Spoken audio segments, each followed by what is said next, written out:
باری چند روزان روزنامه واشنطن پست در راپورتک خود گوتبو که هیزن سوریا دموکرات به آلیکاریا اوکراینیا ده ایریشا بکن سر هیزن روسی ده سوریا ده اگرچی هیزن سوریا دموکرات او راپورت رد کرنا و دی بیجه کوان نیازن وصانین لیهشتا اف بحث هر تیکرن قالوا ما هیزن سوریا دموکرات دی جبو چه خواتی کلی ناکوکیا يعني ناكو كيكا بفي اواي بكشرو فكاري سياسي حسن عمر جب بلشيكا راسو خب مره يكي حسن دماش يعني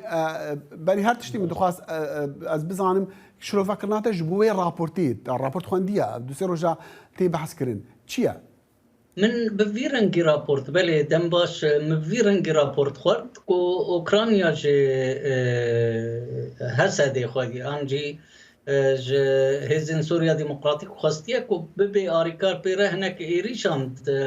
روج آواده ببنسر عسكرين روسي يانجي كسين روسي دهريمي ده لي هسدي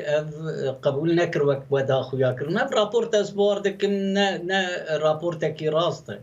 يعني لهيستوكي استخباراتي بلكي دستي روساجي تيدا هي في مسألة بفيرنجي يعني بلاف دكنا زبارناكم حتى كو اوكرانيا مسألة كي فيرنجي خوست بسر هسديجي باشا لهيستوكا كي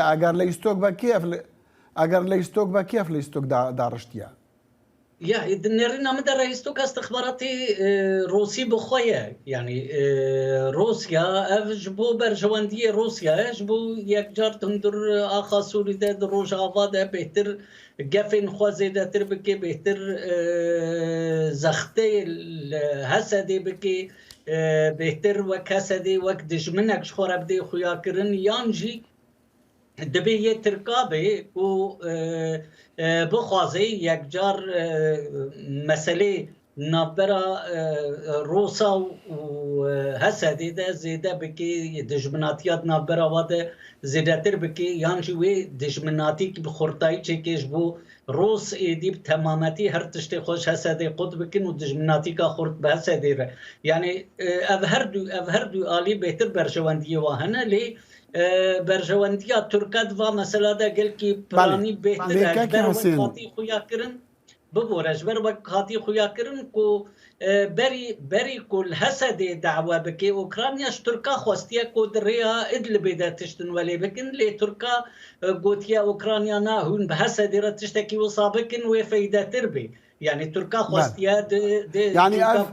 افشرو فكرنا يعني افزانياري نتدبيجي نا زبار دكم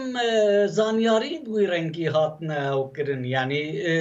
بوي رنگي تي بحث كرن نيرينا شيروفا منها لي بوي رنگي تشتن بخورتاي تينا بحث كرن نهول تشد روجافات في تشد نيف كاسين آگهداري في مسألة دبن كاكي حسين يعني روزنامه واشنطن بوست كو رابورتك وصا بلاف بك يعني روزنامه باور بيكريا خليك يخوده باوري بيديكا وشروفيك جي هاي كورانجا اوي لغورا وان بلغنامين ادفدزين النبنين كو هاتين دزين بريدما كو هاتين بلاف كرن لسر تايبلجي لسر مساله اوكرانيا وسر اوكرانيا رانغاوي زانيارك جوان جهان ورغرتبا چما يعني بيك جاري بيجن تشتكي وساطنه ونابا اجبر كون نجبر والجوانتين هسدي تشتكي وصاببي بلكي هسدي هات بخواستن لي ازبورناكم تجاره هسدي خوابكي دواركي بويرن كده دجمناتيكي اشكره يعني شركي لهمبر عسكرين روساد هندر روجافات بكي وقت زانين عسكرين روجافات هر دري عسكرين روساد هر دري روجافات دي جه قرتيه او شي بصايا سري امريكا وقت 2019 ده امريكي جواد فران فاكشين امريكيه هنجي ريدار روساكو كيفن وافدا براته تكلين هسدي بروسار نسيد خراب الناري او تكلين استراتيجيك تننا او تكلين كو بهفره كاروبارا بكن تننا اللي تهندر هرم ده تخرابي جدنا براوده تنيا يانجي روجكي ودنا براوده تبليهويك جي چه نبيه جبو يكي زبار ناكم كو هسدي خوابكي دواره كي ده نستني ازبار دكم گرك كسين باورمند تفجي في او نكن دجمناتيا روسيا نتشكي هندكة جبو هسدي روسيا دولتكي خورتد هريمه دو خورتد سوري ده سوري دست روسا ده يام جبيرنا يا ديجي حتى نها تو باورمندی که امریکا ندای حسدش بو مانا خواه هم بیشن اگر صبح امریکا بکشا حسدی وی بچرنگی بالروسا را بده وزتینی يعني وي تشاوا بكي بروسارة هجر إيرو شركي لهم بالروسا بكي ناس باردكم افتشتاني صدي يعني التجارة نتشكي راسته وهسدي برنجكي فيرنجي نقبول دكي ونت كذب كثيرة تكلين حتى أمريكا بخوا قرش هسدي بخوازي شر الروسا بكي هسدي بتشتيناكي تايبتي جيكو روسيا بتراجع تشل صالان جهد سوريا ده قرتيا بنجاه نوي قال كي قائم بترجع هذه زكادية هريمة يعني هذه زكادية نفنتوي لسوريا ده جه قرتيا ورنجا لباشروش يجي كسنكارة يعني الند قازان جكاسي ده بكوش سري روسيا بكاد سوريا ده تكون روسيا جه خوا قرتيا وكتي بله خوا ما واش داخل كرن يعني في چند ساله ونهوجي او هف بيمانيين نبرا روسا ورجيم سوري ده تشيبين هناك جوا 5 سالن هناك 4 سالن عرض هات يفروتن روسيا بارقه دانا روسيا هر در روسيا جد شهبه انها هري بارقه خورتي روسان تكوبان ده بويرنجي حتى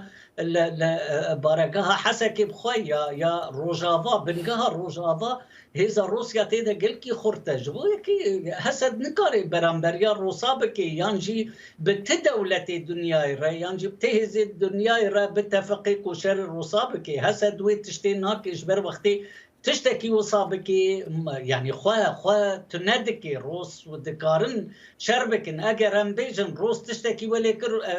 حسد تشتكي وليكر روسا شر حسد كر امريكاوي بجريا حسد بكري بورناكم امريكي فاكشن امريكي حسد بيلن العرض فاكشن افجي شخوات تشتكي جهه خمباريه يا هرتم تجاره دوستين امريكا يكجي حسدك حيان هو حفظ صالة بأمريكا هرتم تتكلين قلقي قرم دنا ده شر تيروريزم ده اللي حيان هو أمريكا جبو هسدي تشكي سراستنا دا يا أخويا كرم مانا روسا دهندر سوري ده مانكي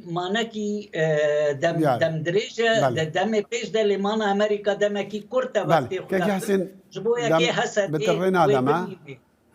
بريز حسن عمر شرفكاري سياسي جي بلجيكا قال كي سباس